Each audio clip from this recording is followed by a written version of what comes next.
Hi everyone, welcome to my review of Carry On Screaming from 1966, directed by Gerald, and of course, the 12th Carry On film in the series. So yes, we are back once again ready to discuss Carry On. This time around, Carry On Screaming, an iconic one, in the franchise. And of course, today, once again, it will be a spoiler warning. If you haven't seen this film, I would highly recommend seeing this, of course. And also then, coming back to this video once you've seen it, because, you wouldn't want to kind of get plot points revealed to you before you've seen the film. So yes, just a warning, we'll be getting into some of the what goes on in the film, and I wouldn't want to ruin the film for you. So just proceed with caution, and perhaps watch the film before watching this video, and from there we can talk about this film. We can discuss all things Carry On in the comments. So yes, with all that said, let's discuss my thoughts on this film. So yes, wow. First of all, absolutely love this film. What a classic Carry On film, and I think I've always really loved this film. Saw it many times as a kid. It's one of the Carry On films that I watched growing up. Carry On Camping was another, Doctor, etc. And seeing this so many different times throughout my life, and the more I watch it as well, as I've gotten older, I kind of appreciate the film as well, and the way it's made, and how effective the script is, the production, of course, and just in spoofing, the Hammer horror films, is so effective, and also just one of the funniest, flat out funniest Carry On films in the entire series. This is a true classic in the franchise, and of course, we start off, with a very, epic kind of title sequence, the credits, Carry On Screaming, the song, and, In the Woods, of course.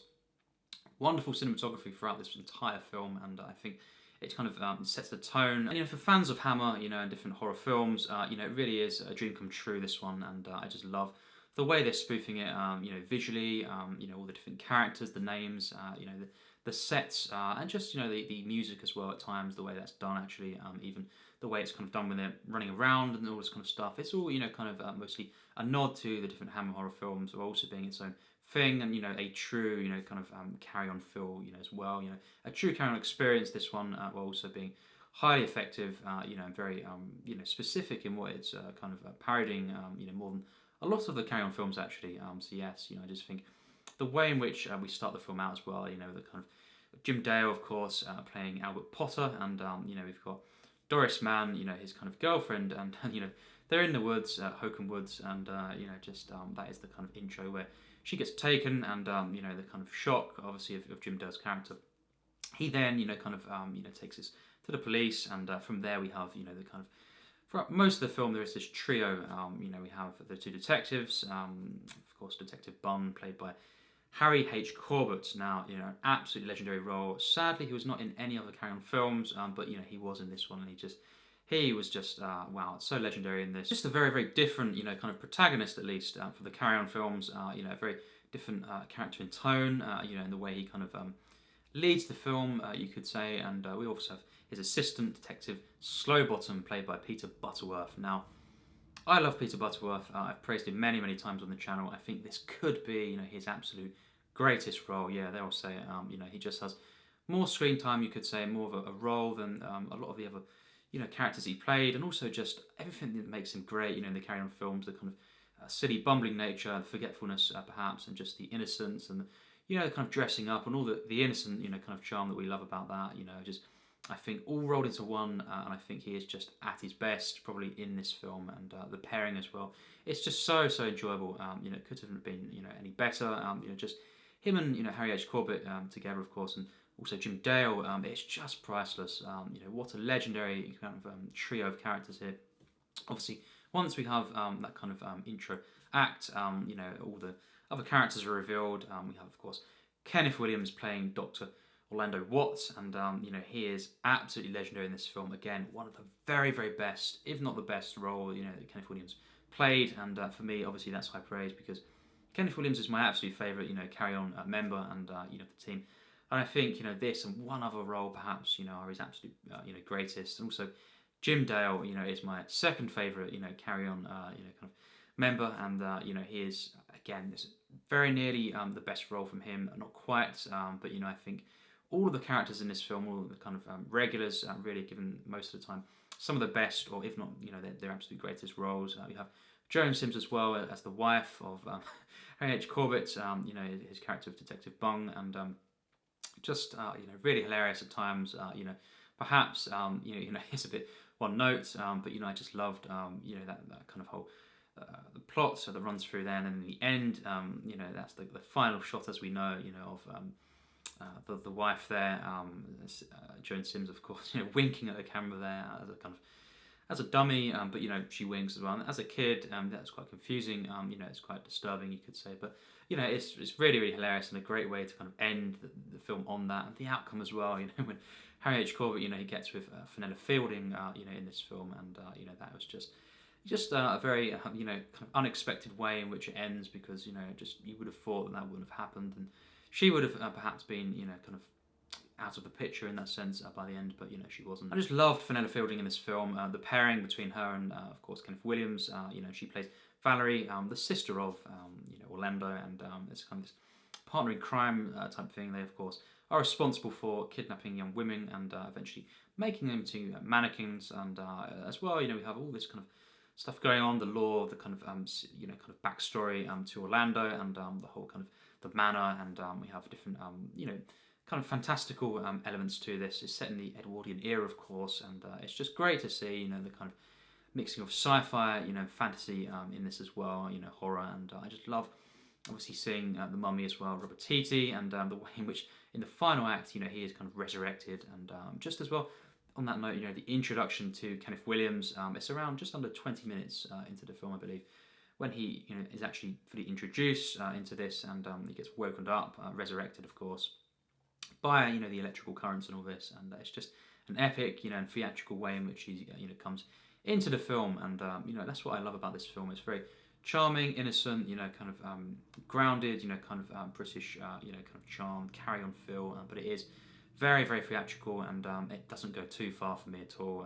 It's just the way in which they're kind of blending genres and kind of parodying, referencing simply different, various horror films, throughout cinema, especially the Hammer films. I just absolutely love, as well the line of Kenneth Williams, kind of is saying he went to school with Dr. Jekyll, Mr. Hyde. It's just really a hilarious line there. It's just so many different moments in this that are kind of grounded, but also I just love the kind of larger-than-life feel this film has. And just the visuals in general, I think are absolutely stunning in this film. Just from the opening credits all the way to the end. This, for me, I would say, it's the best shot Carry On film. By far, it's the best visuals. I think Carry On Cleo and a couple of others, are up there with the kind of wowing nature of the visuals. But this film, wow! And I saw it on Blu-ray, of course, behind me, and it's so great, this film visually, just the sets, as I say, the costumes, the props, everything, went into this film, and just the way it's kind of shown to us, the atmosphere. It's not just, kind of colourful and all this. There is an atmosphere, kind of a sense of dread, just creepy nature to, the woods and the way they're filmed, and just all the lighting in this film. It's just absolutely stunning.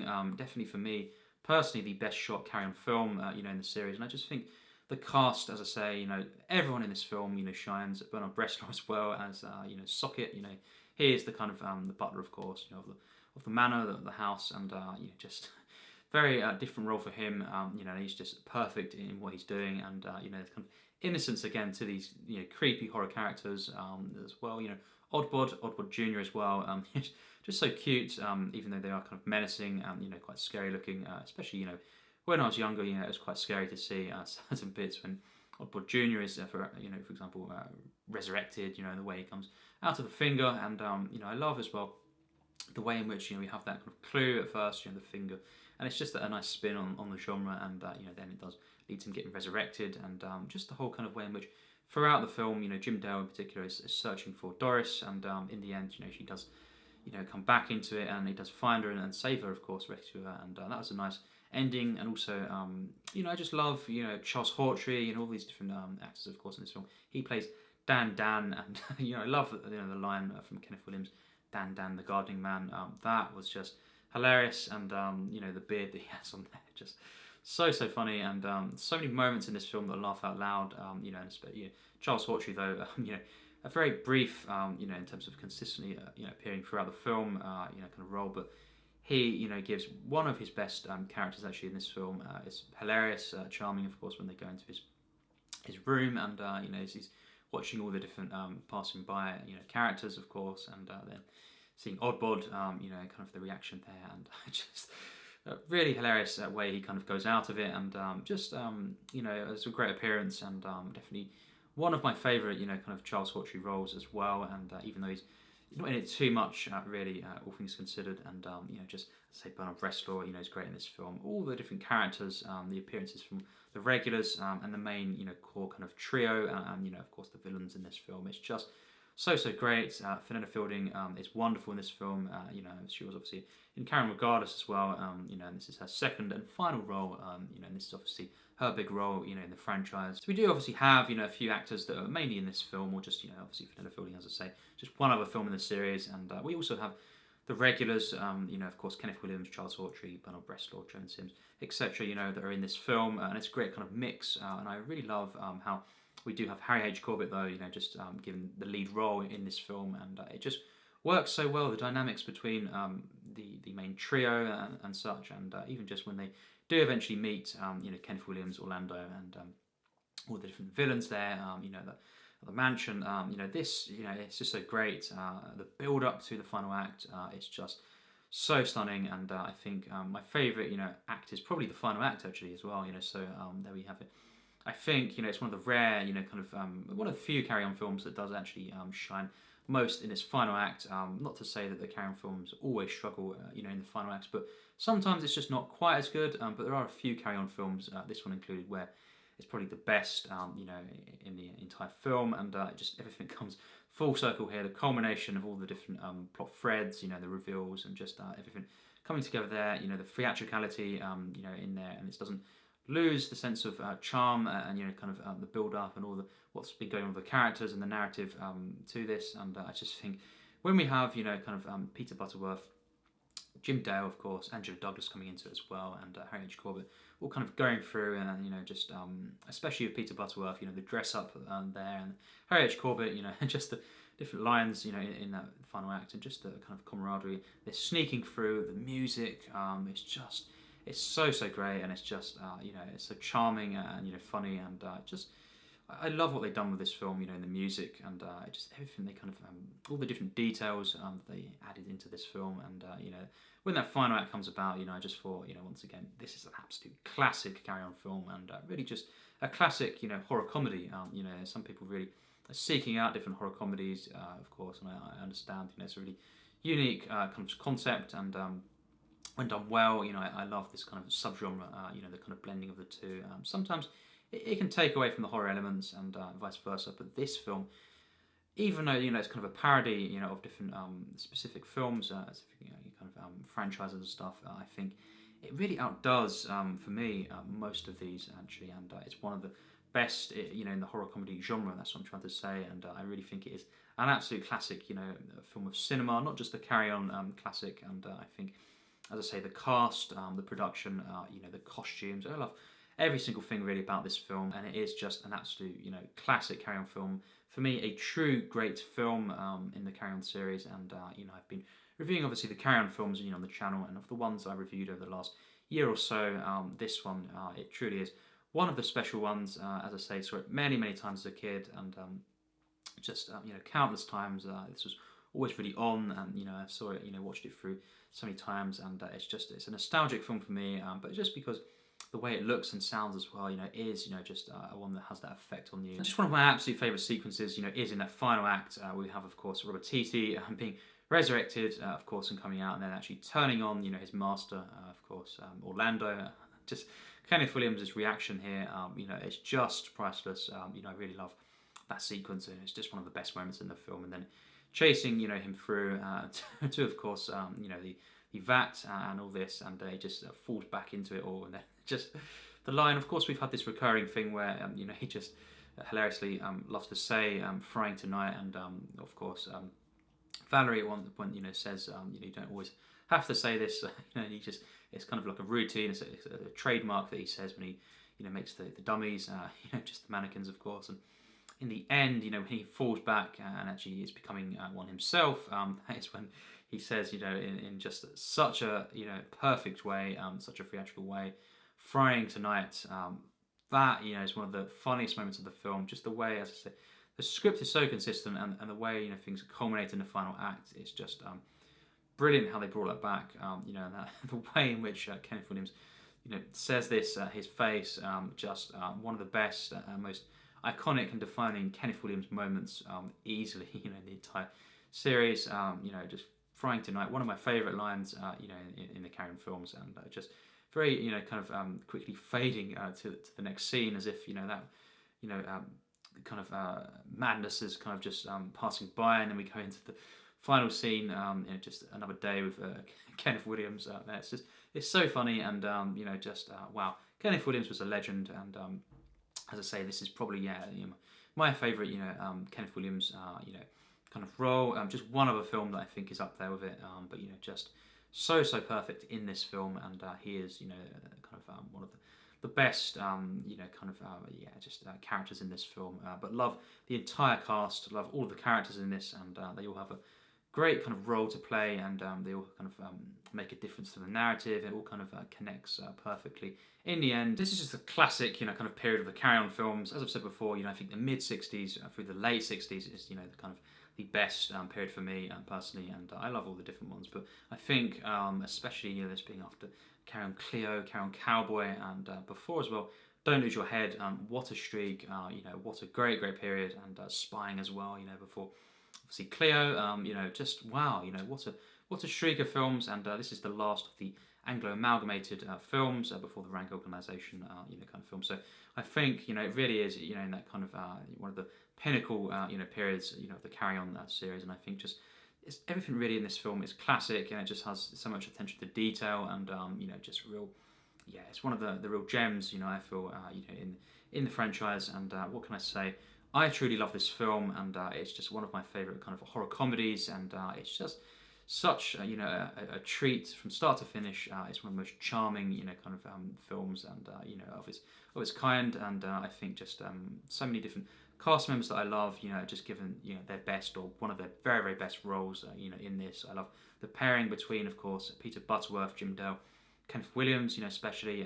What a trio! So charming, so enjoyable, and just innocent, you know, kind of bumbling fun, and something you can take seriously as well. You know, the way the kind of plot unravels. It is, you know, obviously a spoofing, a parody, but it's something like you get fully invested in, and I just love all the clues, and the way the characters are kind of very slowly discovering, you know, the case, and you know, how to kind of solve this, and it just the blackboard moment as well, and with Peter Butterworth and Harry H. Corbett, you know, just absolutely hilarious when they kind of gather, and they get the words they've come up with there.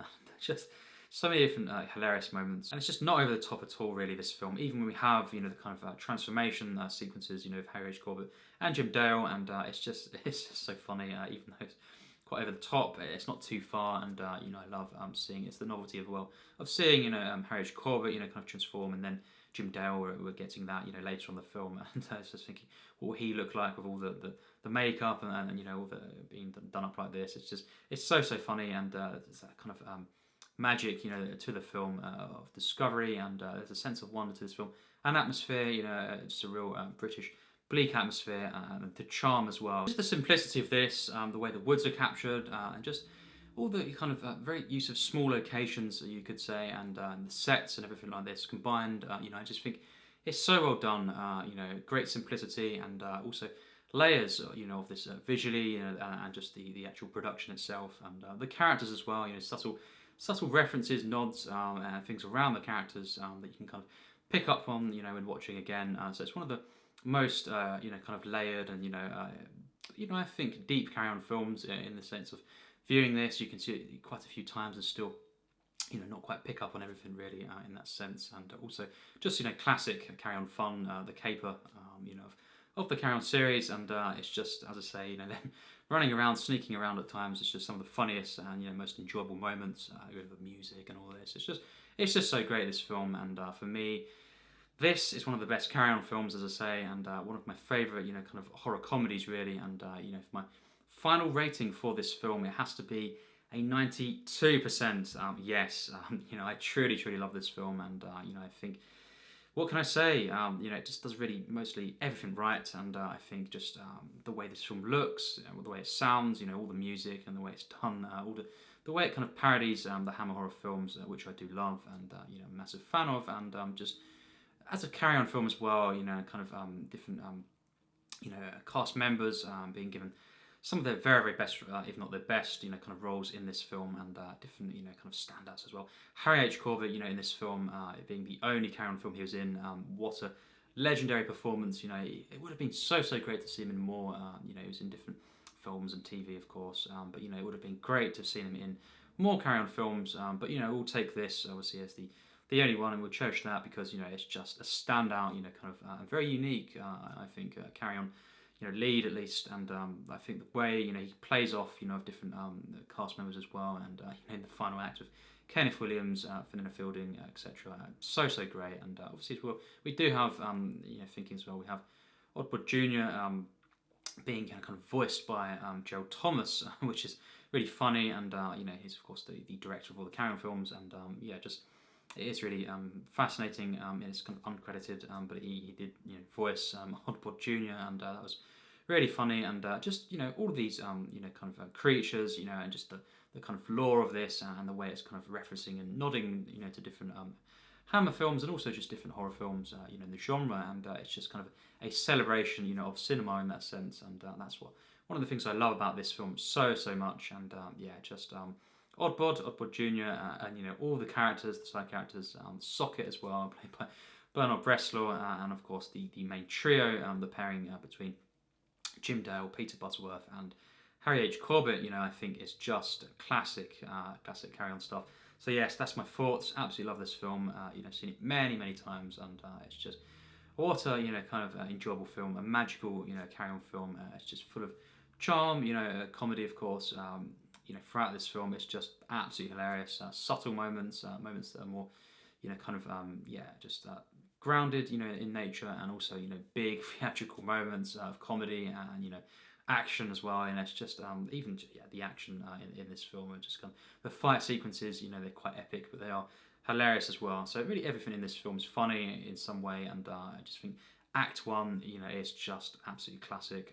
Act 2 as well. And Act 3, probably my favourite, of the film in many ways, and just the way it comes together, doesn't hold back, and I think they really saved the best, kind of moments for last. All the way up to the ending, of course, when, Fenella Fielding, Valerie, of course, gets together with Harry H. Corbett, and, the reaction from Jim Dale as well, that's great there, and obviously ending with Joan Sims as the actual dummy, the mannequin, it's just priceless. I just love this film so much, and that's my thoughts overall on Carry On Screaming. What a film this is, what a classic Carry On film for me, and it would be great to hear your thoughts in the comments.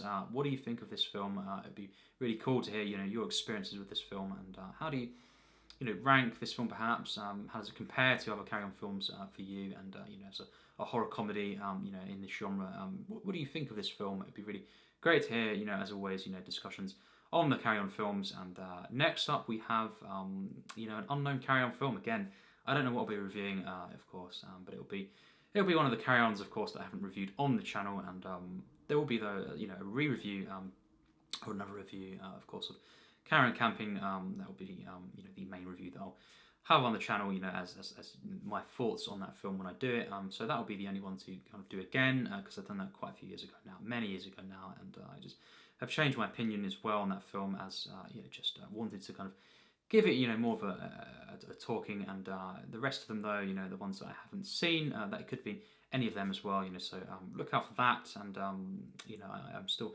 unsure of what I'll be watching this week as the Carry On film. So yes, with all that said, let's discuss Carry On, in the comments. Let's celebrate this franchise, and of course, this film is one of my personal favourites in the series, and it'll be a real treat to discuss this film in the comments and all things Carry On. So yes, as always, take care, and thanks for watching.